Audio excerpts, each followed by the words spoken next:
Конфликт между Пакистаном и Исламским Эмиратом Афганистана вновь привлек внимание международного сообщества в последние недели после серии вооруженных столкновений на границе и в столице Афганистана. Напряженность достигла критической отметки, когда пакистанские военные снова нанесли авиаудары по Кабулу и артиллерийские обстрелы по опорным пунктам Талибана на линии Дюранда, вблизи пограничного перехода Спин-Балдак-Чаман. Афганские СМИ сообщают о применении ракетного оружия и действиях пакистанских беспилотников над несколькими городами страны, сопровождающихся визуальными свидетельствами разрушений, включая дым над уничтоженными военными постами и опорными пунктами. По данным афганских властей, не менее 12 мирных жителей погибли, и более 100 получили ранения в результате пакистанских авиаударов по столице Афганистана. В ответ силы Исламского Эмирата Афганистана провели ночные операции, захватили бронемашины пакистанской армии и перебросили советские танки Т-55 к пограничным переходам для укрепления обороны. Пакистанская армия заявляет о ликвидации от 15 до 20 афганских военнослужащих и нанесении поражений подразделениям Талибана. Независимые подтверждения этих данных отсутствуют, а доступ к зоне конфликта строго ограничен. Эскалация связана с требованиями Исламабада к Кабулу принять меры против пакистанской вооруженной группировки Техрик-e-Талибан Пакистан, которая действует в провинции Хайбер-Пахтунхва и, по версии пакистанской стороны, использует афганскую территорию как безопасное убежище для подготовки атак. Афганские талибы отрицают присутствие боевиков ТТП на своей территории. Однако накопившиеся за последние годы противоречия, а также серия взаимных авиаударов и перестрелок привели к возобновлению боевых действий, временно приостановленных после соглашения о 48-часовом перемирии. Исторический контекст создает дополнительную сложность в оценке ситуации. В 90-е и 2000-е годы талибы проходили подготовку на территории Пакистана, получая политическую, финансовую и военную поддержку пакистанской разведки с целью формирования дружественного правительства в Кабуле.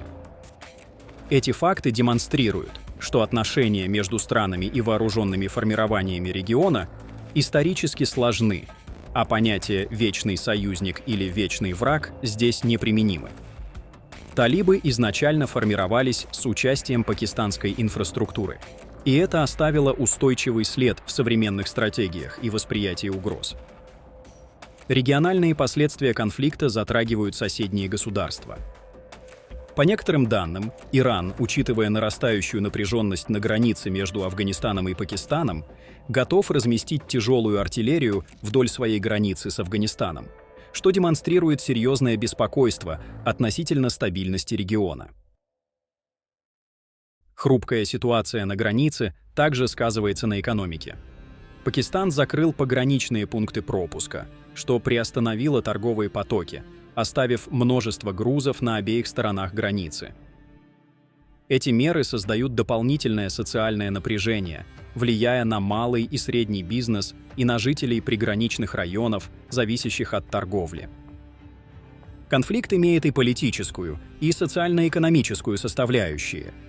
Пакистан предпринимает меры для сдерживания трансграничной террористической активности, противодействует ТТП и обеспечивает защиту собственных войск и гражданского населения. Афганские талибы, в свою очередь, защищают территориальную целостность страны и пытаются контролировать пограничные районы, одновременно сталкиваясь с необходимостью управления внутренними социальными и экономическими вызовами.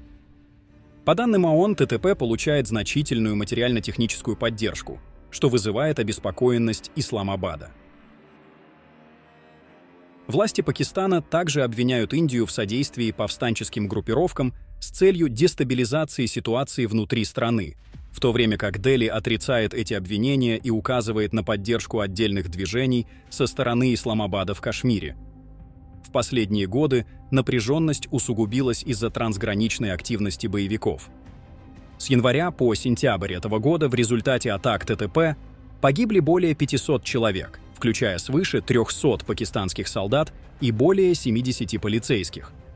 В этих условиях Пакистан считает необходимым проводить операции за пределами собственной территории для защиты национальной безопасности.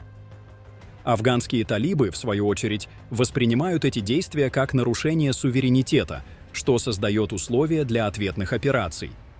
Помимо боевых действий, конфликт имеет и гуманитарное измерение. Миллионы афганцев, покинувших страну за последние 40 лет войны, нашли убежище в Пакистане. В 2023 году Пакистан инициировал масштабную программу возвращения примерно 4 миллионов беженцев, из которых более 800 тысяч уже были депортированы. Эти меры усилили напряженность с афганскими властями и стали дополнительным фактором политической и социальной нестабильности. Эксперты отмечают, что конфликт может перерасти в более широкие военные действия, если не будут предприняты конструктивные шаги. Аналитики, включая бывших дипломатов и исследователей, предупреждают, что напряженность между высшим командованием Пакистана и афганским правительством талибов сохраняется уже несколько лет, отчасти из-за ошибок, недопонимания и недостаточного управления пограничной ситуацией. Ответные действия ТТП на территории Пакистана остаются одной из ключевых угроз для стабильности страны, несмотря на военное преимущество Исламабада. Международные посредники играют важную роль в снижении напряженности. Переговоры с участием Катара и Саудовской Аравии позволили временно приостановить боевые действия, но эксперты предупреждают, что эти меры дают лишь краткосрочную паузу. Для долгосрочной стабильности необходим системный подход, включающий диалог, контроль границ, сотрудничество в сфере безопасности и противодействие террористическим угрозам. Конфликт отражает многослойный характер региональных отношений в Южной и Центральной Азии. Он сочетает исторические связи, трансграничную террористическую активность, дипломатические и экономические факторы. Временные перемирия позволяют снизить накал ситуации, но устойчивое решение потребует последовательных усилий с обеих сторон и участия международного сообщества. Усиление военной активности на границе может быстро перерасти в более масштабный кризис, затронувший соседние государства и угрожающий региональной безопасности. Эксперты подчеркивают, что Афганистан и Пакистан обладают как уязвимыми сторонами, так и преимуществами. Афганские талибы, хотя и уступают в военной мощи, способны проводить операции на пограничных постах, тогда как Пакистан внутренне подвержен террористическим угрозам и трансграничной активности боевиков. Конструктивный диалог, отказ от воинственной риторики, а также использование дипломатических и экономических рычагов могут стать ключом к устойчивому снижению напряженности. Таким образом, конфликт на афгано-пакистанской границе является сложным и многоплановым явлением, включающим военные, политические, социальные и экономические аспекты. Сложившаяся ситуация требует системного подхода, включающего контроль границ, противодействие терроризму, гуманитарную поддержку населения, дипломатическое взаимодействие и участие международных посредников. Только комплексные меры могут способствовать долгосрочному снижению напряженности и предотвращению дальнейшей эскалации, обеспечивая стабильность не только для Афганистана и Пакистана, но и для всего региона Южной Азии. Пишите ваше мнение и подписывайтесь на Reg News, чтобы быть в курсе самых важных событий мира и нашего региона.